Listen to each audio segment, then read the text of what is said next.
It's movie review time, and for this I'm going to be talking about The Hateful Eight, not The Magnificent Seven or those guys who have been irritating you on Netflix for the past few weeks. You know, the ones with Adam Sandler? Works better if you have knives. Yeah, no, this film wasn't a disgrace to the movie industry. In fact, it was quite the opposite. Quentin Tarantino is well known for his amazing films, from Reservoir Dogs to Inglourious Basterds to Pulp Fiction, just to name a few. All of which struggle in a good way to fit a certain genre. Action, adventure, horror, comedies is probably the best way to describe them. If you can't stand blood, guts and gore, then I wouldn't watch a Tarantino movie. Or this review for that matter. You have been warned. You gotta have an opinion. I mean, do you think that God came down from heaven and stopped us? Oh, what the fuck's happening? Oh, man, shit, man. Oh man, I shot Marvin in the face. Why the fuck you do that?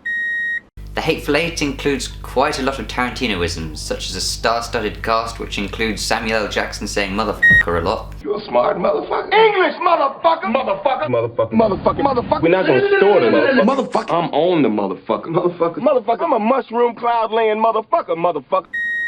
Random narration, text on screen, and chapters which, despite them being in order, can't make up their mind which direction they want to take you in. This film is very much like Pulp Fiction in the way that it jumps from the end back to the beginning and gives us a bit of prequel to think about before going back to the end again. Whilst this sounds confusing, it actually made a lot of sense and really fit this style of film very well. So the main bulk of this film is shot in a lodge on the side of a mountain with a group of people who are forced to spend some potentially unwanted time together. One bounty hunter is transporting a woman to the nearest town where she's going to be hanged and is very, very suspicious of everybody else in this lodge. When that sun comes out, I'm taking this woman to hang.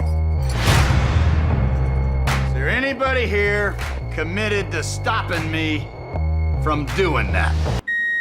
As the film progresses, there are murders and things about the people's past start to rear their ugly heads, and it all starts to just fall into place as the film goes along. It's very much like a jigsaw puzzle in the way that you start out with an overall picture, and as it progresses it starts to become more and more clear and things start to slot into place. It was beautifully, beautifully constructed. The acting is sensational from everybody. I was convinced with every single person's character. I always think acting in a Tarantino movie must be one of the hardest things to do as an actor, because there's no set genre to base your character around. You have to jump from comedy back to serious to random murderous raving lunatic. I think Christoph Waltz, I know I'm a huge fan of Christoph Waltz, but he's amazing, did this perfectly and is one of the best portrayals of a bad guy, as I've said, I think I have ever seen in film.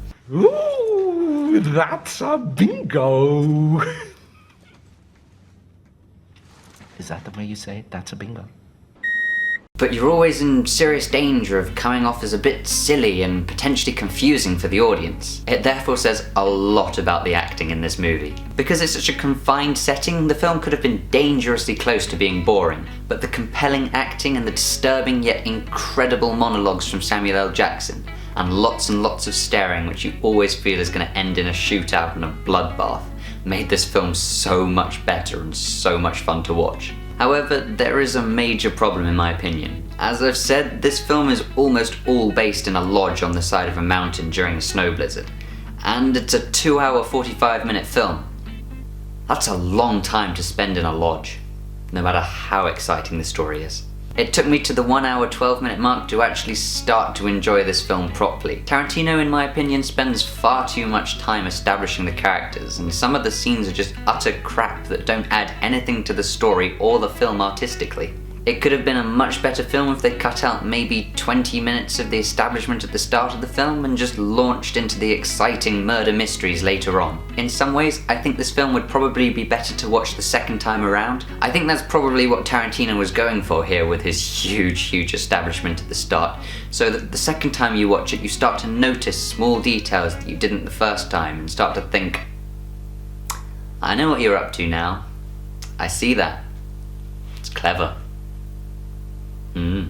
But watching it the first time, I was almost tempted to walk out at one point, which I wasn't expecting from a Tarantino movie.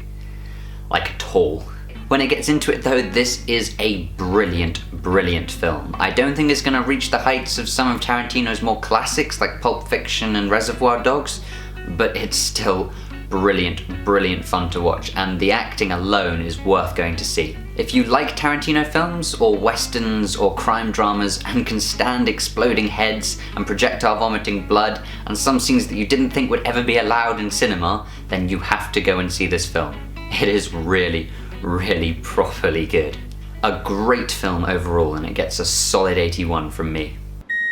So back to the film wall now, and it's doing pretty well, The Hateful Eight, with third on the wall, only beaten by The Revenant and Star Wars. It's above Spectre and The Good Dinosaur, and obviously it's above The Mockingjay Part 1, but we're just sort of forgetting that movie ever happened. So pretty good there with 81 on the film wall.